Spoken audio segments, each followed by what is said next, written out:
Hello everyone and welcome back to my channel. On today's episode of me talking about stuff and things, I'm going to be going over Schooled by the Jungle. Before I continue, in the description below there are some links. Please check those out if you have not already. Now, for this episode, we are in the Philippines once again. We are specifically at Palawan Island on the western coast. I believe this is the 5th episode in the Philippines, and last week's episode was on Palawan Island, but this is a separate area. The location scouts must have really loved the Philippines, and so maybe there's a spinoff there, maybe not, we shall see. Now, on to our survivalists. We have Mike, who is a survival instructor with 35 years of experience. His starting PSR is a 7.2, and he brings a blade he made. Next, we have Skye, who is a survival instructor and rewilder for women. Her starting PSR is a 6.8, and she also brings a blade she made. And they're also given a fire starter and a fishing kit. And they get along well and are both very chill. They hike 4 miles to their water source and find a cave to camp in. The narrator mentions the coral snake, but it looks like they show a king snake because a coral snake has red stripes by yellow stripes and king snakes have red stripes by black stripes. And the video of the snake they showed in the episode had red stripes by black stripes, ergo a king snake, not a coral snake.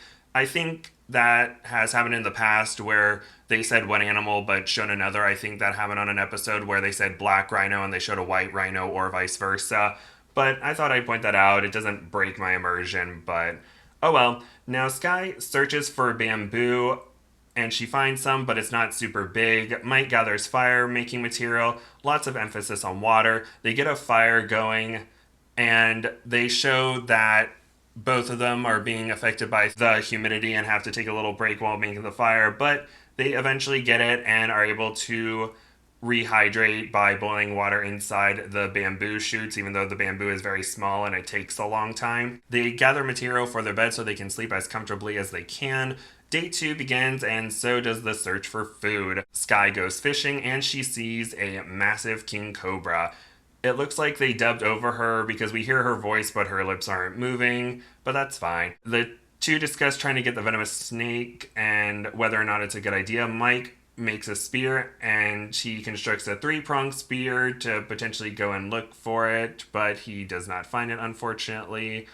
Day 5, Skye can't really get some great sleep and goes to get more comfortable material for the bedding. She finds a snail and Mike wraps it in clay to cook it, which is a really cool technique that I don't think we've seen before in the past. It rains at night and they don't have enough wood for the fire, so they're really cold and it's hard for them to sleep. Day 6, they set some traps and passive fishing lines. Skye looks for more bedding and gets nauseous and lightheaded.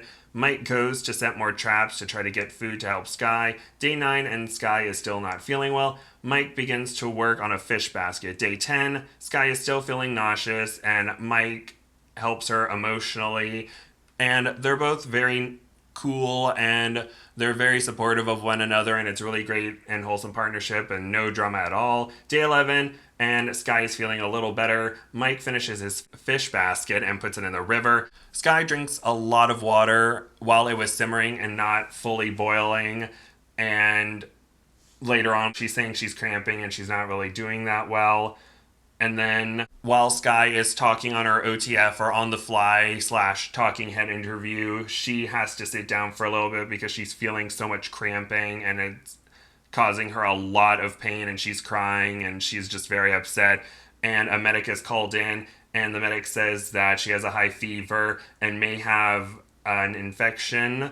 And it seems like they're trying to imply that her chugging the water 10 minutes ago is what caused her to get an infection or a parasite, but that's not how that works. She probably got the infection earlier on in the challenge, and so she's feeling the pain of it now, and her maybe drinking a lot of water caused her to cramp up, but she didn't get an infection from chugging that water 10 minutes ago.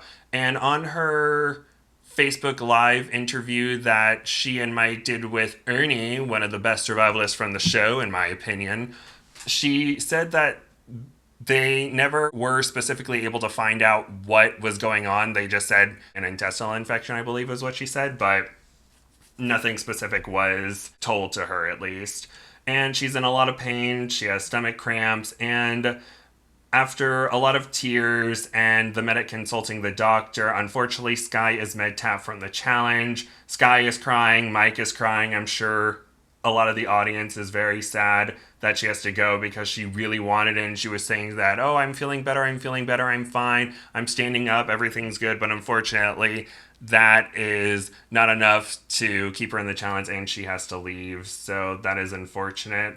And then I know during the trailer for the season and a lot of commercials leading up to this, they just show Skye in a lot of pain and crying. So they aren't really covering up the fact that she unfortunately gets med-tapped from the challenge, and it's really sad to see her go. Skye and Mike have an emotional goodbye. She was taken to a hospital 40 miles away and treated for an intestinal infection. Day 12, and this is Mike's first day by himself. He goes looking for food.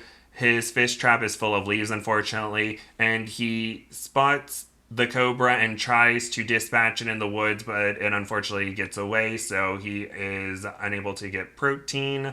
Day 13, he goes hunting for snakes. He takes down all his traps because he didn't want a massive cobra to be caught in one and him have to try to deal with it, so he's just leaving his fish trap. And then day 15, the hunt for protein continues. He manages to dispatch a viper to use for bait for his fish basket, and for passive lines he sets for fish. Day 16 and no fish, but unfortunately all the bait is gone too. Night 19, a cobra goes across the front of his cave, and the way that Mike was alerted to the snake was the birds are making a certain noise to say that's essentially a snake alarm to warn each other of the snakes, and Mike knew that the bird calls were an alarm for snakes, so he woke up and saw the cobra near the front of the cave. And in the survival kit segment, we see Mike get a scorpion, so he was able to get some protein. Day 20, Mike moves to a location closer to extraction after dealing with the cobra the night before. He heads north to a river 2 miles away, and he creates a cool pack basket to carry his items. It's very fancy. He finds a spot and sets up camp, so that the next day he only has to hike 3 miles towards extraction. I know I say only 3 miles, and the survivalists are like, only 3 miles? Are you kidding me? But I'm like, oh, it's only 3 miles. Oh, it's not that bad. But it's like after you're starving for 21 days, I think 3 miles is a bit difficult. And so on his trek, he went 2 miles. So instead of going 5 miles on day 21, he only has to go 3. And then we get to day 21 and he heads out to extraction. He leaves his pack basket behind, probably so it doesn't weigh him down. And after hiking the 3 miles, he successfully completes the 21-day challenge. Good job, Mike. I hope we can see him on an XL in the future. I hope Skye can get a redemption because I was very unfortunate she got an intestinal infection. And Mike lost 43 pounds during his challenge, and that's crazy amount of weight, and his PSR goes up from 7.2 to 7.8, and it was amazing that he was able to make it in such a tough environment because there wasn't really a lot of food for him. I think he did get some edible plants, but a lot of times they don't show the survivalists going for edible plants. He managed to get a scorpion, and Skye got a snail, and he was able to tough it out and make it through, so that's incredible for him. He showed ingenuity. He made a cool backpack, and he made a cool fish basket. He set several traps, and Skye really wanted to make it all the way through. She was doing her best, and she was helping out and gathering bedding and also making traps and all that good stuff. And so hopefully we can see them back soon. And next week we have Chad's brother Sean attempting a 21-day challenge along with Julian, Noah, and Steph. And based on the commercials, it looks like they all make it to merge. So at least we know all 4 of them will make it to day 11. I believe in one of the commercials we see Julian cut his finger, so hopefully that's okay, but good luck to them. And that's the end of the video. Thank you all so much for listening. Please like, comment nice things, and subscribe.